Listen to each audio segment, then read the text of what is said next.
Bonjour à toutes et à tous, bienvenue dans votre journal de ce jeudi 5 octobre. On fait le point sur l'actualité vendéenne à la mi-journée. Et on commence avec une guinguette qui a eu lieu vendredi dernier sur le site de Poupey. Dans le cadre des semaines de la santé mentale, une dizaine de résidents du foyer pour personnes en situation de handicap des Hauts-de-Sèvres de Mortagne-sur-Sèvre a organisé une guinguette. Pendant plusieurs mois, ils ont travaillé sur ce projet. La décoration, les invités, tout a été pensé par leurs soins. L'objectif était de valoriser les personnes en situation de handicap sur le territoire. L'événement a été un vrai succès. Retour en images sur cette journée festive avec Alix Lanos. Les jeux et les danses s'enchaînent. Cette guinguette, ce sont les résidents des foyers d'accueil médicalisés du pays de Mortagne qui l'ont organisée de A à Z. C'est nous qui avons tout décidé au niveau déco, au niveau lieu, au niveau invitation. Et c'était des bons moments ensemble. Et après ce matin, à tout préparer, c'était génial.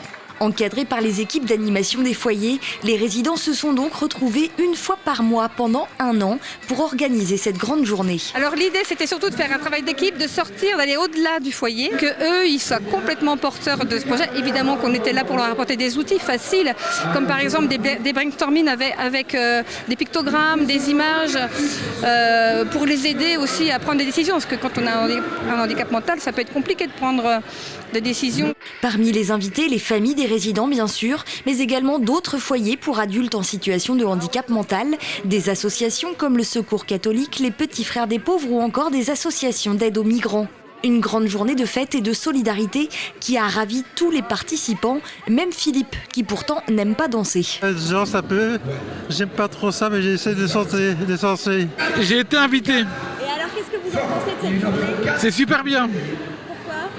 Parce que c'est rare des moments comme ça. Moi, tu es trop content.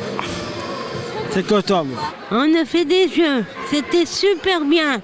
Sur la scène du festival de Poupée, partenaire de l'événement, tout le monde s'en donne à cœur joie. Au micro, Thomas Mindron, directeur du festival, fait l'animation. Je pense qu'on n'en aura pas assez pour tout le monde. Ils ont tous gagné aujourd'hui en fait. Donner accès à la culture au plus grand nombre, c'est aussi l'une des missions que s'est fixé le festival. Poupée n'est pas que l'été, une grosse machine. Que notre place, elle est aussi, durant toute l'année, d'aller chercher des publics empêchés, tous ceux qui n'ont pas accès à la culture ou à l'animation générale. Mission accomplie pour tous les organisateurs de la fête. Au vu des sourires qui ont ponctué la journée, cette première édition de la guinguette ne sera certainement pas la dernière. Le Téléthon départemental sera lancé aux Herbiers samedi, après une édition record en 2022 avec 1 280 790 € récoltés sur la Vendée. Les organisateurs espèrent faire encore mieux et retrouver le niveau de collecte d'avant Covid. Samedi marquera donc le début des animations au profit du Téléthon, qui auront lieu jusqu'au Téléthon national les 9 et 8 décembre prochains. On rappelle que cet événement organisé depuis 36 ans par l'AFM permet de récolter des dons pour la recherche sur les maladies génétiques neuromusculaires. Et le thème de cette année en Pays de la Loire, c'est bien le muscle. Cette année, en fait, ce qui est mis en avant, c'est le muscle. Muscle ton Téléthon. Donc, on imagine bien sur le terrain toutes les déclinaisons qu'il peut y avoir dans les idées d'animation. Mais le muscle est au cœur de la problématique de l'AFM Téléthon. Les malades sont des malades atteints de maladies neuromusculaires. Et bien entendu, c'est important de le mettre en avant, que le muscle, c'est un enjeu de santé publique. Il y a d'ailleurs eu une semaine du muscle au mois de juin. Et donc, il y en aura une chaque année. Et l'AFM Téléthon est évidemment très concerné. Direction à présent Noirmoutier avec un zoom sur la coopérative de sel de Lille. Elle est la première de la filière du sel à avoir obtenu le label Agriéthique en 2022. Ce label fête ses 10 ans. Il a été lancé pour garantir un commerce équitable en luttant contre les fluctuations de prix. Avec une très bonne récolte en 2023, la coopérative de sel de Noirmoutier s'engage donc pour sécuriser et valoriser cette ressource naturelle qui fait vivre 130 emplois sur l'île. Colline Davy.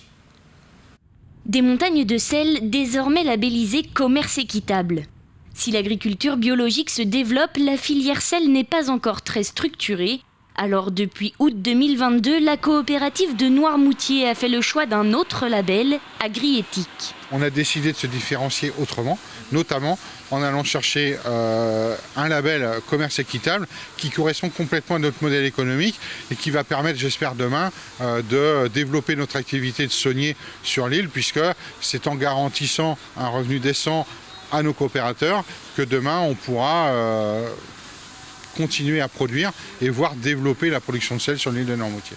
La production tend à la hausse avec la météo, mais la consommation est en baisse pour des raisons de santé publique. Il faut donc se démarquer. Le label Agriéthique garantit la sauvegarde de l'emploi local, le respect de l'environnement et une juste rémunération des producteurs. 3 critères essentiels pour ces derniers. On travaille pour vivre de notre métier, donc c'est important pour nous. En tant que producteur, c'est un plus. Ça permet aux consommateurs d'acheter un produit dont il saura que ça respecte certaines valeurs, de l'humain, le milieu agricole, avec une juste rémunération pour les producteurs. Des valeurs qui comptent aussi pour les acheteurs.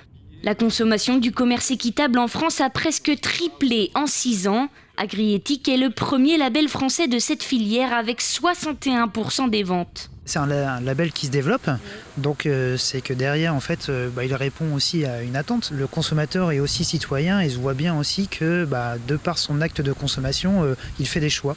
Et donc, le but, nous, c'est de mieux traduire tous les engagements qui peuvent être portés par les filières alimentaires qui sont labellisées Agriéthique, pour qu'ils comprennent en fait l'impact que peut avoir son choix. Comme ce sel, 597 références de produits sont aujourd'hui labellisées. La renaturation des bourgs est un véritable défi face aux enjeux de l'eau et de l'évolution du climat. Une demi-journée de sensibilisation a eu lieu mardi après-midi. Elle était à destination des élus et des techniciens du territoire de Montaigu-Vendée au programme des solutions afin d'avoir plus de vie dans nos villes. Il faut désimperméabiliser. Donc ça veut dire remettre de la verdure dans nos centres urbains. Ça veut dire par exemple retravailler les cours d'école. Les cours d'école, il n'y a pas besoin de remonter 2 siècles en arrière. Il y a 50 à 70 ans, les cours d'école, c'était des arbres, c'était de la nature, c'était de l'herbe. On est venu vers du macadam, on a tout imperméabilisé. On a voulu aseptiser ces espaces, par exemple. Eh bien ces espaces, aujourd'hui, on veut leur redonner un caractère naturel. C'est la fin de cette édition, merci de l'avoir suivi. Je vous retrouve ce soir à 18h pour le journal. D'ici là, très bonne journée sur TV Vendée.